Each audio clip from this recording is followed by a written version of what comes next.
Vamos falar de um assunto que mexe com todo mundo.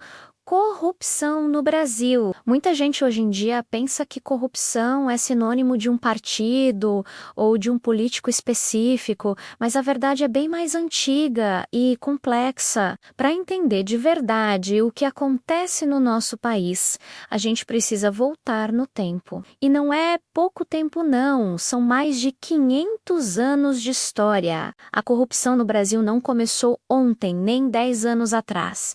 Ela desembarcou aqui junto com as primeiras caravelas. Desde o início da colonização, o sistema já era montado para beneficiar uma pequena elite, tanto a que vinha de Portugal quanto a que se formava aqui. As terras eram distribuídas entre amigos do rei, os cargos públicos eram vendidos e os impostos que saíam daqui iam direto para enriquecer a coroa portuguesa, não para desenvolver a colônia. O famoso jeitinho brasileiro nasceu dessa cultura de que as regras existem, mas sempre há uma forma de contorná-las se você tiver os contatos certos. Essa é a raiz de um problema que a gente enfrenta até hoje. Com a independência e a proclamação da República, a gente poderia pensar que as coisas mudaram. Mas o que aconteceu foi uma troca de poder. A elite agrária, os famosos coronéis,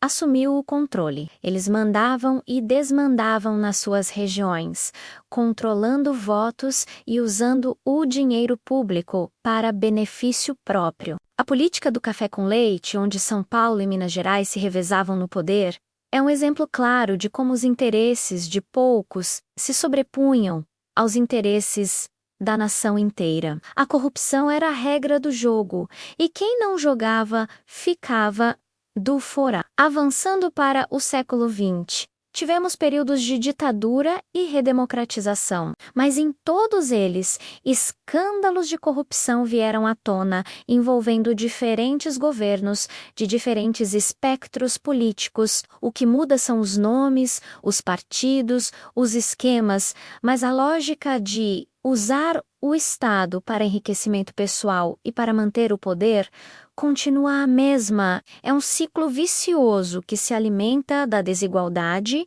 e da falta de fiscalização. Agora, vamos analisar um ponto importante. Em toda essa longa história, o Brasil teve pouquíssimos governos considerados de centro-esquerda. Se a gente olhar com atenção, foram justamente nesses períodos que vimos políticas públicas voltadas para a população mais pobre ganharem força, programas de transferência de renda, acesso à universidade para quem antes nem sonhava com isso, aumento real do salário mínimo. Essas iniciativas, pela primeira vez na história, tentaram diminuir a enorme distância entre ricos e pobres no Brasil. Elas não acabaram com a pobreza, claro, mas deram dignidade e oportunidade para milhões de brasileiros.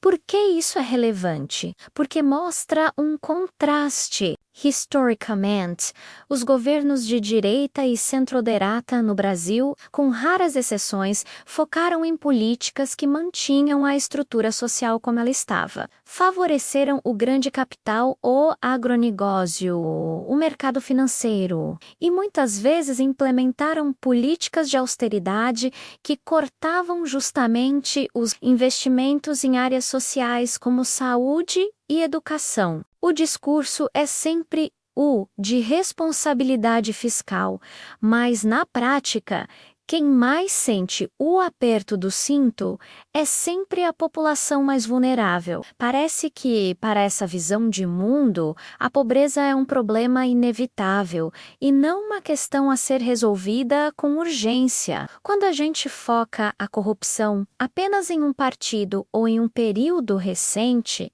estamos perdendo a visão do todo. Estamos ignorando 500 anos de história que moldaram a forma como o poder funciona no Brasil. A corrupção é sistêmica, ela está entranhada nas nossas estruturas desde sempre, e ela serve principalmente para manter os privilégios de uma pequena elite, impedindo que o país se desenvolva de forma justa.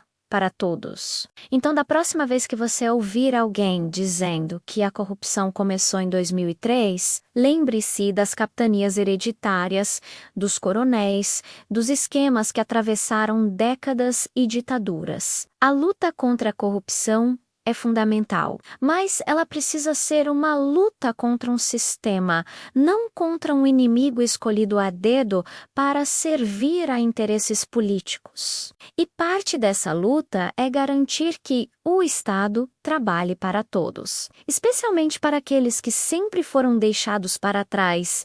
É pensar em qual projeto de país a gente quer. Um que concentra a riqueza e o poder, ou um que distribui oportunidades e melhora a vida de quem mais precisa. A reflexão é necessária. Obrigado por assistir e por essa reflexão. Se você gostou do vídeo, não se esqueça de curtir, compartilhar e se inscrever no canal para mais discussões como essa. Até a próxima!